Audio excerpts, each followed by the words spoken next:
सहज मार्ग के 10 नियमों की व्याख्या। नियम नंबर 4, अपना जीवन साधारण बना लें और वह ऐसा हो कि प्रकृति से मिलजुल जाए।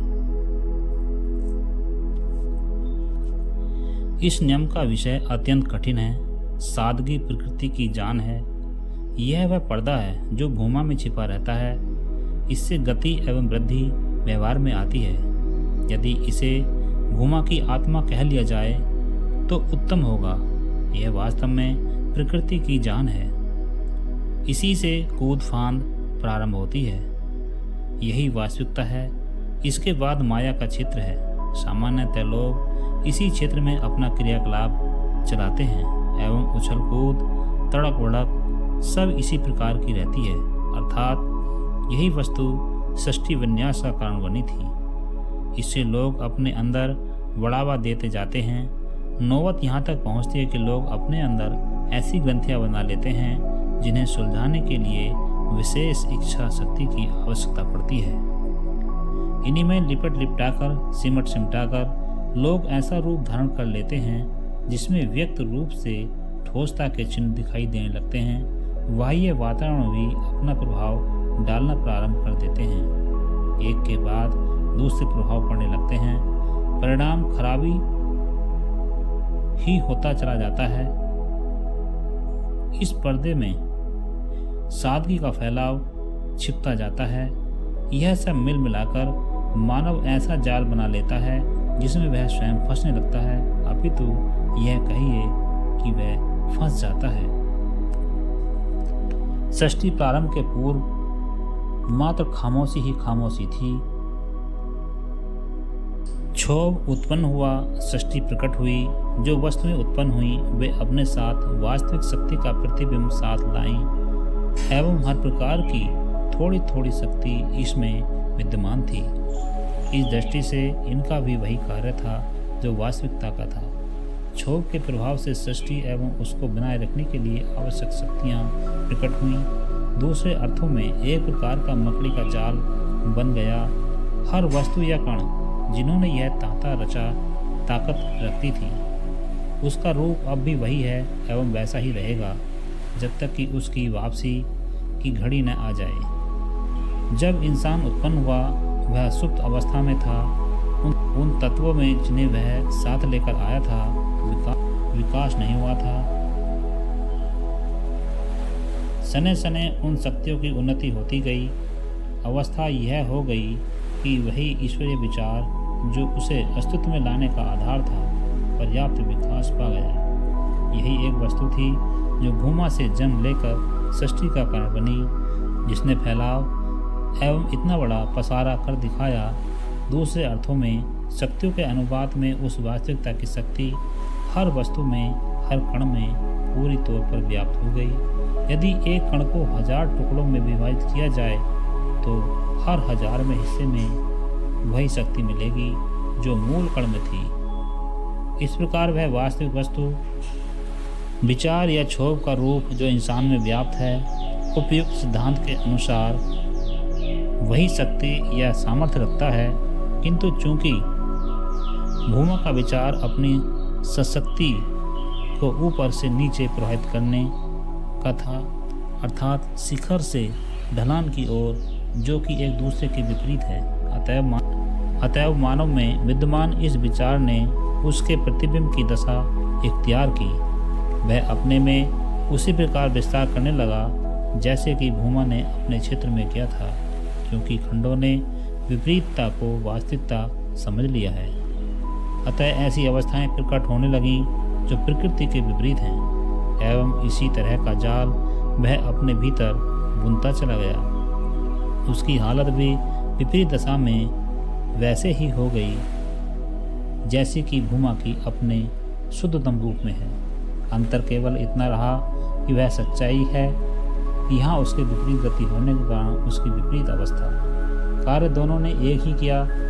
भूमा के इस पसारे की वापसी तभी हो सकती है जब वह अवधि या समय सीमा जो क्षोभ या ईश्वरीय इच्छा ने तय की है समाप्त हो जाए। इंसान का लौटना या उसके द्वारा बुने गए तानों बानों के जाल का विलुप्त हो जाना तभी संभव है जब वह इन कंपनों को समाप्त कर दे जो उसने इन वस्तुओं को बनाने में उत्पन्न कर लिए हैं। अब चूंकि ये कंपन जो मानव ने बना लिए हैं भूमा की विपरीत अवस्था के कंपन हैं, अतः उसकी बिगड़ी हुई शक्ल और ठोसता इनमें विद्यमान है और वास्तविकता से जुड़ा जो कंपन भूमा में क्षोभ के कारण पैदा हुआ है वह उसमें अपने स्तर के अनुसार सूक्ष्म रूप में वास्तविक कंपन के रूप में व्यक्त हैं। इन कंपनों में बस इतना ही अंतर है, मानव निर्मित कंपनों में अंधापन है जबकि उसमें जैसा का तैसा जो भी शक्तियाँ उस वास्तविकता में विद्यमान हैं वे सभी मानव में प्रकट हुईं। इसका कारण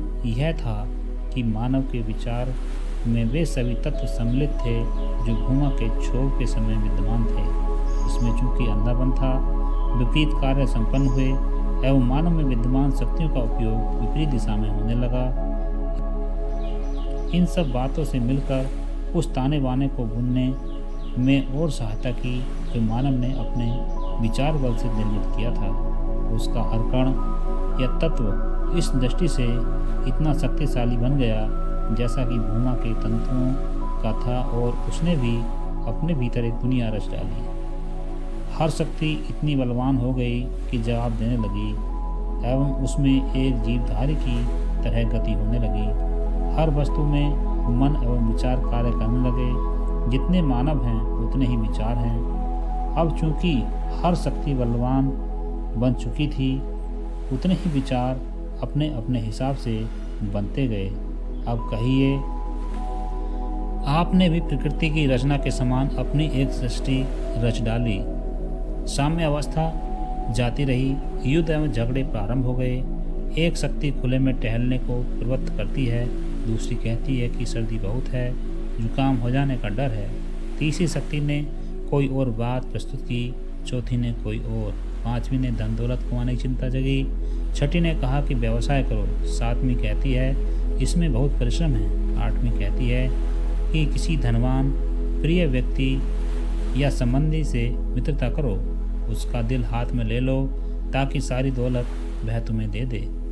एक और शक्ति कहती है कि भाई जब तक विवाह न हो जाए, बाल बच्चे न हो जाएं, ये सब प्रयत्न व्यर्थ हैं। यह इसलिए कि जो कुछ तुम अर्जित करोगे उसका लाभ उठाने वाले भी तो हों।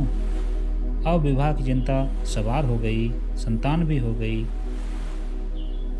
बच्चे बड़े होने लगे तो उनकी शिक्षा की चिंता ने धर दबोचा। कभी खेल तमाशे की इच्छा हुई, किसी नाटक घर में जमीला के अभिनय की प्रशंसा सुनकर नाटक देखने की प्रवृत्ति जागी। वहां गए, नाटक देखा, 4-6 दिन लगातार देखते रहे। जमीला के अभिनय एवं हाव भाव के आकर्षण में बार बार ने नाटक देखने के लिए मजबूर कर दिया। उसका अभिनय, हाव भाव एवं संकेत इतने भाग गए कि इन सब चीज़ों ने मिलकर उस शक्ति में जिसने नाटक देखने की इच्छा को जन्म दिया था और गति दे दी। जमीला की हर बात रुचिकर लगने लगी। जमीला से प्रेम का प्रारंभ हो गया। अब उसी के विचार में डूबे हैं एवं उस अवस्था और विचार को और मजबूत बना रहे हैं। उसी के विचार में डूबे रहने की आदत बनती जा रही है। यह ताना बाना बढ़ता जा रहा है। आदत यहाँ तक बिगड़ी कि उसके प्रकार की हर वस्तु में जमीला ही दिखाई पड़ती है। यही विचार उस पर और प्रभाव जमा रहा है। अब चिंता इस बात की हुई कि जमीला से मिलन बिना धन संपदा के हो नहीं सकता, किंतु उसे जमीला के विचारों से फुर्सत कहाँ जो उचित साधनों द्वारा धन पैदा करे। तो अब यह विचार उठा के किसी का धन हड़प ले। साथ ही यह विचार भी हुआ कि ऐसा करने पर जेल की हवा भी खानी पड़ सकती है, मुकदमेबाजी की झंझट में पड़ सकते हैं। इस कारण झिझके भी, मगर जमीला के विचार ने और इस तरह के अन्य विचारों ने जो उसने बाद में बनाए उसको इस प्रकार प्रोत्साहित और मजबूत कर दिया कि वह चोरी करने को तत्पर हो गया तथा हराम की कमाई पर तैयार हो गया। क्या था, क्या हो गया, उसके विचारों ने उसकी कैसी सहायता की, कैसा तरीका चुना एवं कैसा उसे जकड़ दिया। ये कुछ मोटे मोटे उदाहरण हैं जिन्होंने उस ताने बाने में मजबूत कड़ियाँ जोड़ दी। इन विभिन्न विचारों के संघर्ष से गर्मी उत्पन्न हुई। इस गर्मी ने सेंक का काम किया, जिससे उसमें और भी मजबूती आ गई, स्थूलता बढ़ती गई, ताने बानों का जाल और मजबूत होता गया। अब उसने जिस डोरी से अपने आप को जोड़ा था, उससे नई नई बातें निकलने लगीं। कहीं ये आँच क्रोध के रूप में प्रकट हुई, कहीं काम वासनाओं की इच्छा में वृद्धि होने लगी। कभी ऐसी बातें जन्मी जिससे इन शक्तियों को इनके अनुकरण में सहायता मिली। इस सिलसिले को कहाँ तक ले जाएं, संक्षेप में कह लें तो एक मिश्रण बन गया। अब इनके लौटने की विधि यह हो सकती है कि जो प्रभाव उसने अपने भीतर ले लिए हैं उनको फेंकता या निकालता चले, एवं आदि या मौलिक अवस्था को उसमें स्थान दे, विचार को मजबूत बनाए और औंधेपन को दूर करने एवं प्रवृत्ति को मोड़कर ऊर्ध्वमुखी कर दे। ध्यान ऊपर की ओर मोड़ देना चूंकि अब अपने सामर्थ्य के बाहर की बात है, अतः स्वयं को ऐसी विभूति से जोड़ ले जिसका ध्यान इस प्रकार स्थायी रूप से ऊपर की ओर हो गया है कि स्वभावतः उसकी प्रवृत्ति नीचे की ओर न मुड़े। अब चूंकि विचार में उल्टापन और विपरीतता विद्यमान है, जिसका अर्थ यह है कि उसने नीचे आकर स्थूल रूप धारण कर लिया है, अतः अब ऐसा व्यक्ति ऊपर जाने का ध्येय बनाए तो तरीका यह है कि किसी सजातीय से प्रेम एवं आस्था का विचार बना लें, तो इस विचार को भी सजातीय के कारण सहायता मिलेगी एवं उसके मानसिक विचार ऐसे नहीं बनेंगे जो अव्यवस्था उत्पन्न कर सकें। इसके साथ साथ ऐसी आदतें बनाना चाहिए जो इस जाल को उखाड़ने और तितर बितर करने में सहायक हों। उदाहरण के लिए कान का उपयोग उचित बात सुनने के लिए हो, आँखों से पवित्र एवं अच्छा देखने का कार्य लें, हृदय को चाहिए कि वह उचित कार्य करने के लिए प्रवृत्त हो। यदि इस दिशा में प्रयत्न हो तो ऐसी कई बातें हैं जो करने से स्वयमेव जानकारी में आएंगी।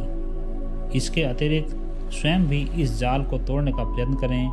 हर स्तर या अवस्था के अनुरूप ध्यान एवं अभ्यास के तरीके हो सकते हैं, किंतु दृढ़ निश्चय एवं इच्छा शक्ति से इस प्रयत्न में लग जाएं कि इस ताने बाने को तोड़ कर रहूँगा। विभिन्न चक्रों में विभिन्न बुद्धियाँ इस जाल में लग गई हैं और लगती रही हैं। इन्हें छिन्न भिन्न करने के लिए किसी ऐसी विभूति से संबंध अत्यधिक सहायक हो सकता है जिसने अपने जाल के बंधनों को तोड़ दिया हो। इस दर्शन पर अत्यंत ध्यानपूर्वक विचार करना चाहिए। ये गहन रहस्य हैं जो प्रकट किए जा रहे हैं ताकि लोग इन पर चिंतन करें, अभ्यास में उतारें। इस पूरी व्याख्या के बाद पाठकों से मेरा विनम्र निवेदन है कि स्वयं के द्वारा बुने गए जाल को छिन्न भिन्न कर उस शक्ति को फिर से अपनाएं जो प्रकृति की जान है और गोपनीय अवस्था में मौजूद है। प्रकृति की सादगी को आदर्श मानकर, जो कि प्रत्येक व्यक्ति को दृष्टिगोचर हो सकती है, उसे अपना ध्येय मानकर गंतव्य तक पहुंचने का प्रयास करना चाहिए। प्रयास इस तरह का होना चाहिए कि इंद्रियों के अनुभव, विचार शक्ति सब उसी में लय हो जाएं और उनकी दशा पूर्व गृहीत भाव को नष्ट कर दें एवं आपकी अवस्था ऐसी हो जाए कि उससे घुल मिलकर एक हो जाए।